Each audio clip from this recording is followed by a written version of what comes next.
that So like out of character, right? yeah, this didn't fit, right? But without that pause that you were talking about, Yeah. right? I paused for a second, and that doesn't seem like the person I know. So I said, "So, what were you doing right before the screaming took place?" Welcome again to It Doesn't Take a Genius, conversation with introspective perspectives and pithy points of view. Here are your hosts, my friends, Max and Marty. I think that's Mark and Mike. Yeah, whatever. Ramsey! Marshall, good morning to you, sir. Good morning to you, and good morning to all our listeners out there. The most they could be in would be in 2 different time zones. There's only 2 of them. So if they're both in the same time zone and it's morning, good morning to you as well. Although we have to just go ahead and acknowledge that our last Jane Austen episode did go viral. And so there's a chance here, Mike. I mean, maybe we've struck gold. Maybe this is, where we finally climb the ranks of TikTok influencers and have our own grocery line, or I don't know how it works these days, but maybe this is it, Mike. Maybe this is it. Well, I'm big enough to admit that maybe the whole time we needed a strong female lead character. That was there. Right there's your problem. You ain't got no woman leading the thing. Yeah. Yeah, and that's kind of our I think our theme for today is can I admit when I'm wrong? Look at you pulling the theme straight through. Oh, good yeah, that's in the biz, that's a segue right there.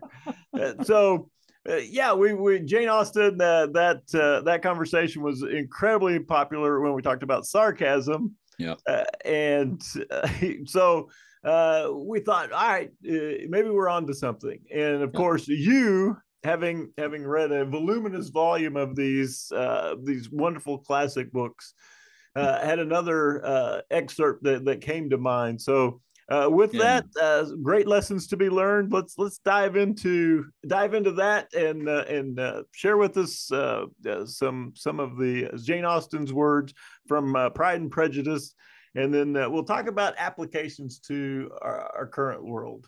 I think that's great, and I'll say at the outset that I would really appreciate a vigorous set of comments correcting how I'm about to summarize the plot. Nothing would make me happier than people saying that I had, brushed with too broad a brushstroke. But this was my attempt at trying to sort of back into the story so that the quotes that we're going to use from the scene we're going to talk about make sense. So, and frankly, I think maybe you haven't read or seen a film version of Pride and Prejudice, so maybe this is helpful for you. Incredibly helpful. I have pen, I have paper, I am ready to make notes about the plot, and just to keep it up to get up to speed here. So all right, so take it away. So the last one was about Emma. This one is about Elizabeth Bennett. She is a very smart, witty, the second oldest of 5 sisters, which is important because of how English law worked at the time. They're not going to inherit their father's estate. Their mother doesn't have money for them to inherit. Somebody has to marry so that the family can be supported. That's the bottom line. The estate is going to go to a male heir, and so one of these ladies got to marry. Well, over the course of the book, you meet some characters. There's the friendly Mr. Bingley. He arrives with his sisters to spend the summer, and he seems to fall for Elizabeth's older sister, who's very sweet, very pretty. And with Mr. Bingley comes Mr. Darcy, his buddy, who just seems to be very proud, comes off as proud, snobbish. In fact, there's a scene early on where Elizabeth overhears him being asked, why don't you ask Elizabeth to dance? And he says she's not handsome enough. So, very hurtful, very hurtful. Mr. Darcy and Elizabeth not off to a good start right from the get-go. Later, a militia of soldiers comes to town to have winter quarters and do drills or what have you. And Elizabeth meets a very charming army officer, the handsome Mr. Wickham, Officer Wickham, just a breath of fresh air. You know, he pays her attention and shares details about his life, and it happens to be that he shares that, you know, he says, I can't say much because I have so much respect for Mr. Darcy's father, but, you know, out of jealousy, Mr. Darcy has not honored his father's will. I'm being kept from some church property that was meant for me. I was supposed to have a church office and have this property that was in the will, and he won't give it to me, and therefore I've had to join the militia. And, you know, Elizabeth is just shocked and scandalized, and she knew Mr. Darcy was such a jerk, and so on and so forth. Well, anyway, later on in the story, Mr. Bingley breaks it off with Elizabeth's sister, or at least seems to. And it sure looks like Mr. Darcy, his buddy, is to blame. You know, proud Mr. Darcy has broken up this, you know, possible match. And over the course of events, all of a sudden, Mr. Darcy proposes to Elizabeth. He says, oh, I can't help it. Even though you're a lower station in life and this just isn't a good match, I just can't help it. I'm in love with you.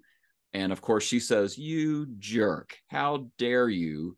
You know, first off, you're so proud. And second off, you interfered with my sister's happiness by breaking up, you know, this possible marriage. And poor Mr. Wickham has told me all about what you did to him. And I just can't, no way, you know, I refuse your offer of marriage. So there are 2 chapters. I don't know how far into the book you get, but basically you have a chapter where Mr. Darcy finds Elizabeth on a walk, hands her a letter, says, please read this, bows stiffly, and walks away. And the rest of the chapter is just the letter, and it's his explanation of his behavior. And he basically says, yeah, I broke up the relationship. I don't think your sister's into Mr. Bingley. She has not expressed anything that shows that she's in love. And so, yeah, by the way, your family acts really foolish. You have foolish sisters. Your mother acts very foolish. And I don't think it's a good match. I don't think they're into each other anyway. So yeah, I broke it off. And if I was wrong about her, I apologize. Maybe she was more into Mr. Bingley, but yeah, I did that. You bet. Now, as to Mr. Wickham, well, Mr. Wickham is a ne'er-do-well. He refused the church property. Instead, he demanded money. He spent it all on gambling and women and loose living. And then he came back and said, I've spent all the money. I'd like that property now. We refused it. And then he seduced my younger sister and tried to run off and elope with her. We luckily were able to stop the elopement, but it has just done so much damage to my family. He basically said, I have no regret for breaking up the marriage, and I have no regret for Mr. Wickham, except for the fact that, if your sister was really into him, I misjudged that. And so that's the chapter. The next chapter, which is the one we're going to quote, is Elizabeth reading and rereading and going on a walk and trying to figure out what is happening here and processing all of this. So anyway, there's the story up until this point, and then I've got some quotes from the chapter to share. Man, fascinating. I've already made assumptions about everybody. Yeah, I'm already right. I've created victims and villains. Right. My head is going wild. Yeah, very distraught about gambling and loose women. Yeah. Oh, it seems bad. And I tell you, this is the revelation that the book hinges on. There is a sucker punch that comes on after this that I won't even get into, but this book is so well written, it's ridiculous. And the just the thought process that you'll see in the chapter that we're going to have some excerpts from. I mean, she not only keeps your attention, but it's like all of those people are doing very real things.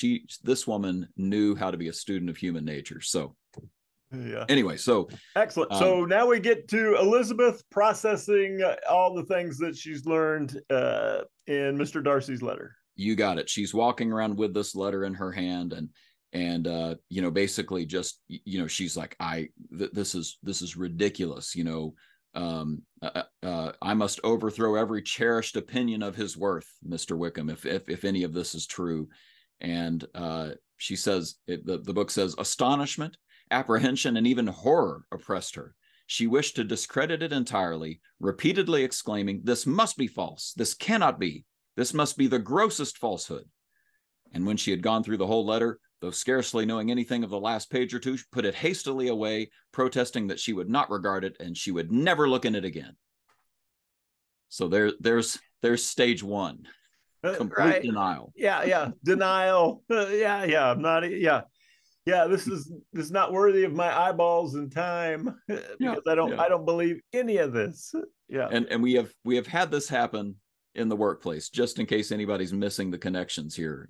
I know it's technically what I guess some would consider a romance novel, but I'm telling you, this is something very real to the current workplace. So anyway, so she can't help herself. She whips out the letter again, even though she just put it away, and she reads it a little more carefully, and she starts to, sort of thinking about what's being said there and what she remembers Wickham saying. She says, it was impossible not to feel that there was gross duplicity on one side or the other. This can't be true, and what Wickham said be true. One of these has to be false. So now she's starting to say, okay, wait a minute, I think I have some investigation to do here. So I'm skipping way ahead, but she starts thinking about, what do I really know about this Wickham character that I found such a breath of fresh air? She says, basically, we didn't know anything about him until he started telling us about him. He was, we didn't know his family. We didn't know him. And she says in the book, as to his real character, had information been in her power, she had never felt a wish of inquiring. His countenance, voice, and manner had established him at once in the possession of every virtue. She tried to recollect some instance of goodness, some distinguished trait of integrity or benevolence that might rescue him from the attacks of Mr. Darcy, or at least by the predominance of virtue, atone for those casual errors under which she would endeavor to class what Mr. Darcy had described as the idleness and vice of many years' continuance. But no such recollection befriended her. She could see him instantly before her in every charm of air and address, but she could remember no more substantial good than the general approbation of the neighborhood and the regard which his social powers had gained him in the mess. This guy just talked real good. He's a good talker. He's handsome. He's got that officer's uniform. He of course, he's got to be a good guy, right? Mm-hmm. He's got to be a good guy, but I can't think of anything he actually did that was good, right? So then she realizes that Mr. Darcy's also saying, my cousin, it's another character. He has been party to all of this, and you know him, and go ask him. Go talk to him if you want to. And so she basically realizes he wouldn't have offered that if he hadn't been able to corroborate. That was sort of proof that, I can triangulate this a little bit, and he did do that. And then she starts to think, well, actually, now that I think of this charming Wickham, it was kind of weird. She says she perfectly remembered everything that had passed in conversation between Wickham and herself in their first evening at Mr. Phillips. Many of his expressions were still fresh in her memory. She was now struck with the impropriety of such communication to a stranger, and wondered it had escaped her before. She saw the indelicacy of putting himself forward as he had done, and the inconsistency of his professions with his conduct. In other words, why would he bother to tell me how Mr. Darcy was such an evil guy, pretty much the first time I meet him? Why would you even say that to a stranger? Why would you go down that road with a stranger? That's weird. That's a weird communication. And then she remembers that it's actually a little worse than that. He basically said, out of respect for Darcy's father, I don't want to make a scene, so I'm gonna step out. I'm not gonna say anything. Mr. Darcy's father was so good to me. But after some time had passed, it had been everywhere discussed. He had no scruples, no reserves in sinking Mr. Darcy's character. So now she's thinking, wait a minute, something's up here. So anyway, processing, the penny drops, and it sort of concludes with this. She says, the book says, she grew absolutely ashamed of herself. Of neither Darcy nor Wickham could she think without feeling that she had been blind, partial, prejudiced, absurd. How despicably have I acted, she cried. I who have prided myself on my discernment, I who have valued myself on my abilities, who have often disdained the generous candor of my sister and gratified my vanity in useless or blameless distrust. How humiliating is this discovery, yet how just a humiliation. Had I been in love, I could not have been more wretchedly blind, but vanity, not love, has been my folly. Pleased with the preference of one and offended by the neglect of the other, on the very beginning of our acquaintance, I have courted prepossession and ignorance and driven reason away where either were concerned. Till this moment, I never knew myself. That's her big revelation. I, right from the get-go, thought this guy was a good guy and this guy was a bad guy because of a thing that happened. And then I basically allowed that to blind me to any facts or opinions of others that came down the pike. And not until now have I realized how blind I was. Now I know myself. So therein lies the quote. A lot's there, and hopefully not too much for our listening audience or viewing audience, but I thought it was worth sharing. Oh yeah. So my first thought, if I was writing that last piece, with my limited writing skills, I would write something along the lines of, "Oh Lordy, I was hoodwinked. I was flim-flammed by the man."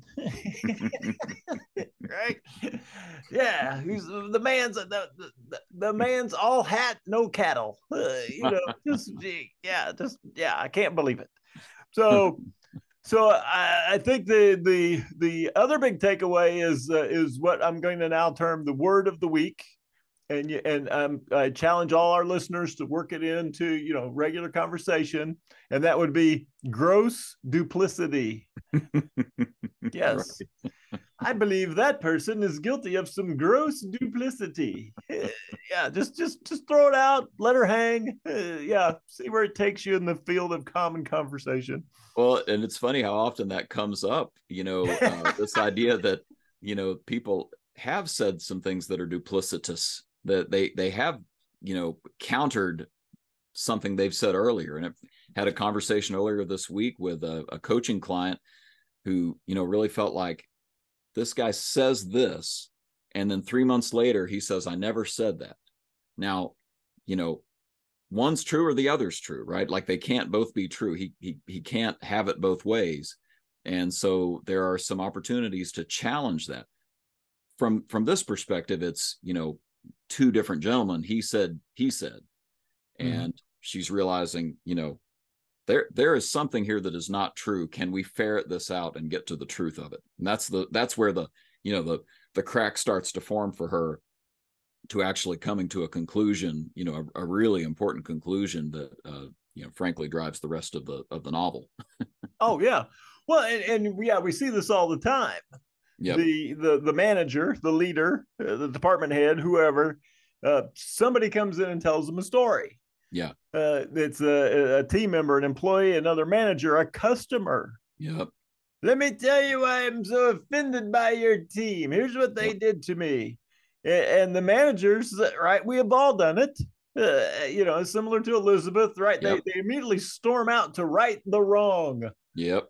And depending upon their team, if they've got a strong enough team, the team will go, wait. Yeah, hold on, boss. I'm not sure they told you everything. Yep. Right? Here's what we've done for them so far that was either declined or unappreciated or unacknowledged. Yep. Yeah, and then the manager goes, "Oh, I'm Rosanna Dana." Never mind. Right. That changes everything. And teams have fallen apart over that behavior over time. I mean, when the manager swoops in and just starts sniping on somebody, feeling like just this righteous anger, and it's just completely wrong. They have been hoodwinked. They have absolutely been hoodwinked. Oh yeah, and you appreciate the passion. Yeah. Right. They're wanting to right the wrong. Yep. We find it's a values disagreement Yep. where it appears that somebody on my team has done something that does not align with the values that I hold dear or our organization holds dear. Mm-hmm. And because it's a values conflict, yeah, the passion is enraged. Maybe there's even a bit of amygdala hijack, Oh, sure. a little fight, flight, freeze kind of thing, Yeah. and that manifests itself. And so, yeah, we're all guilty of that. And I love that you make the point that Officer Wickham, right, the uniform, It looked right.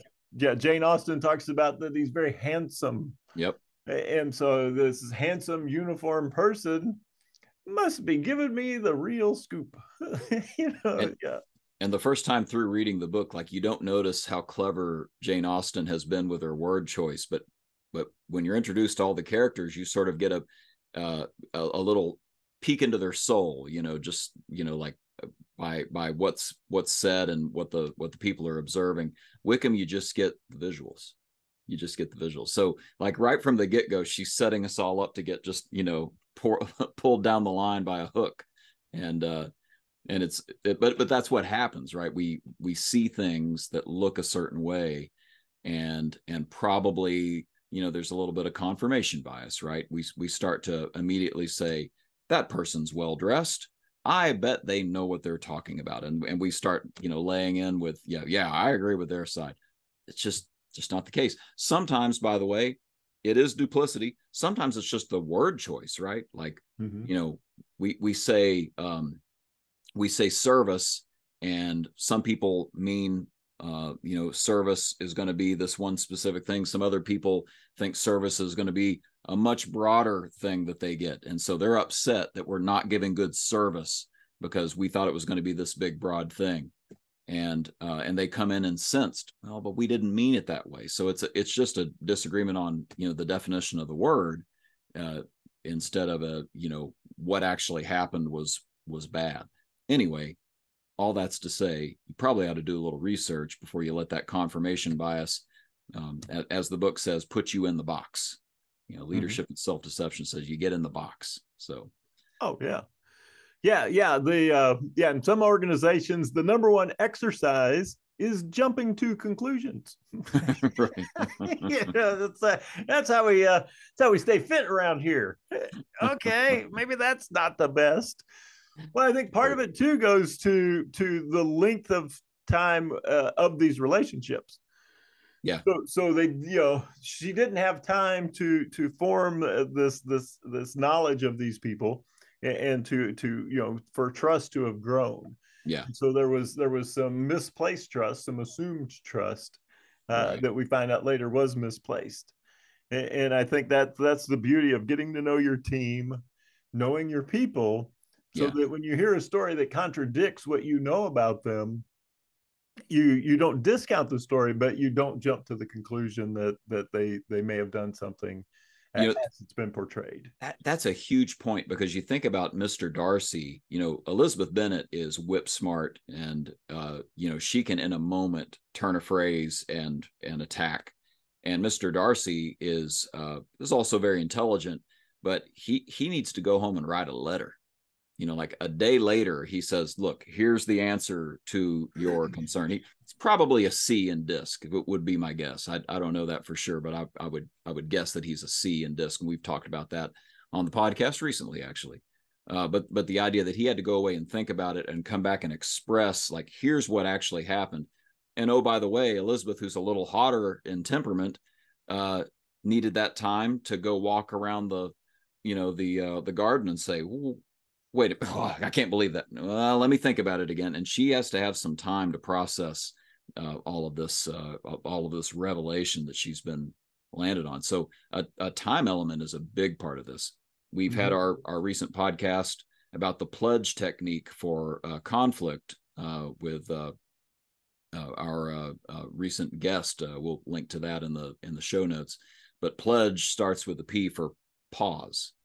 Right. So Mark Olsey's approach is to pause before you do anything else. So that's a part of that here too. Oh yeah, yeah, tremendous lessons. I'm thinking, I live in a wonderful neighborhood. The parents around me, we share similar values when it comes to raising children. Yeah. Our values are aligned, and so if their kids are over here, right, they have no problem if good or bad, whatever needs to be done to make sure everybody's safe and sound and things go well. And so with that in mind, the daughter came home one day when she was little, and she goes, Toby, who's one of the dads across the way, he screamed at me. And I'm like, man, that's terrible. Toby screamed at you? Yeah, you should go talk to him. I'm like, and had I not known him, and had I not known of his values, and not known that we are aligned on these things, and without that, so out of character, right? Yeah, this didn't fit, right? But without that pause that you were talking about, right, I paused for a second, and that doesn't seem like the person I know. So I said, so what were you doing right before the screaming took place? Oh, well, the bridge over the concrete culvert? And I'm like, yeah. Well, I was standing on top of the railing. And Toby yelled at you to get off the railing. How about that? Huh.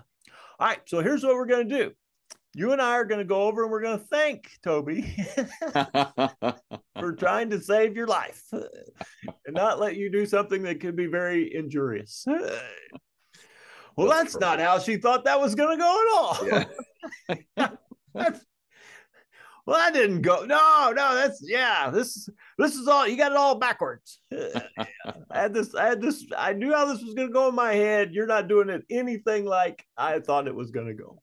Well, I love that. That's a great example, sort of in the story, Elizabeth does some, remembrances of the past, and she also does some triangulation of, other data points that she has, other people she knows, and so on.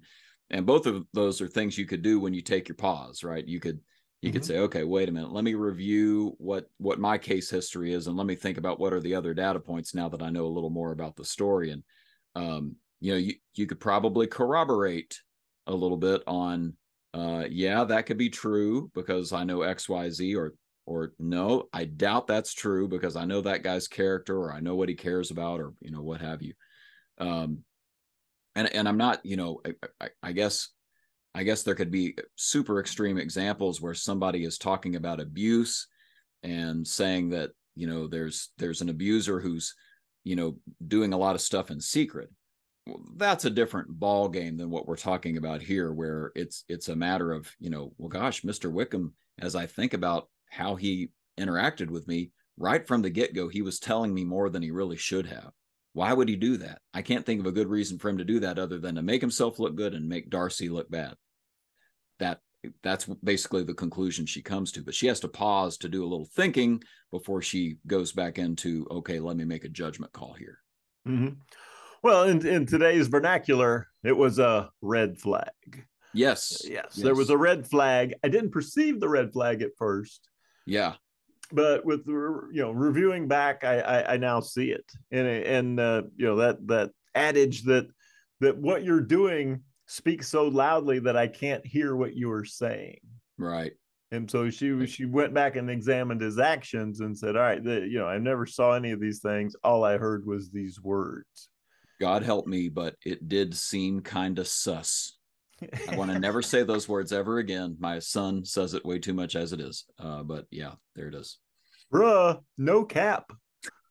Stop it. Stop. I think your observation slaps. I'm not gonna. I will not dignify that with a response. So. Oh yeah, the kids. Look, we've reached a whole new demographic right there. Yeah. Boom. Yeah, Gen Z. We've reached that demographic, but I think in a way that's kind of cringe. So, yes. Anyway. That's no cap on that. All right, so also goes to one of our other favorite quotes. I wrote this down. those who dance are considered insane by those who can't hear the music. Absolutely. So Elizabeth thought Mr. Darcy breaking up, Mr. Bingley and his sister's relationship looked insane.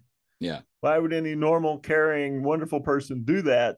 Right. And the reality was he had information that she didn't have.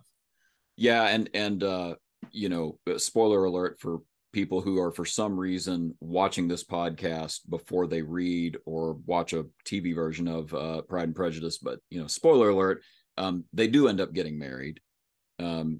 Darcy was wrong about that. He was being prideful and prejudiced in his own ways. That every character in this story basically has a pride and prejudice issue.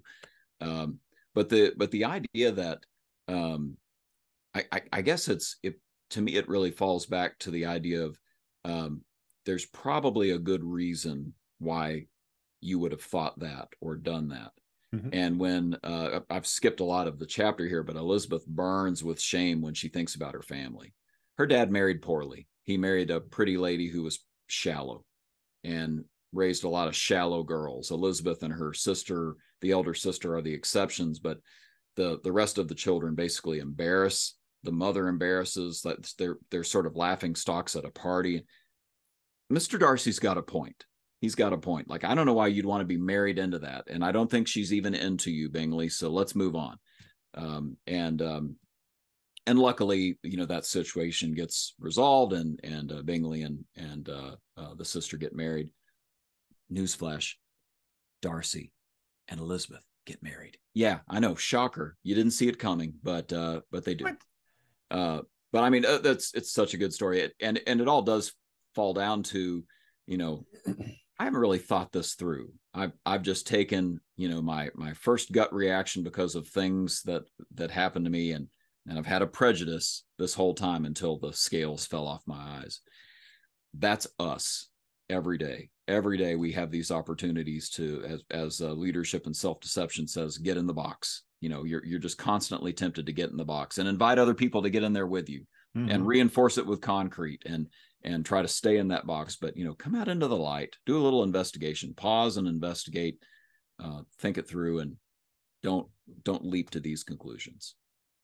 Yep. No, wonderfully said. And the opportunity for that pause, right. And the quote, I accept when I am wrong because that only makes me strong.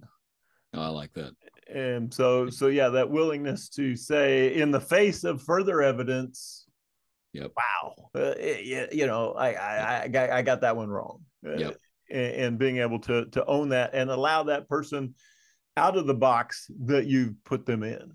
And it's so appealing to people to see that kind of humility. It just is confident, mm-hmm. humility. I mean, that's really what we're talking about. I'm not going to walk around ashamed and embarrassed all the time. I'm just going to say, look, I was wrong. My bad.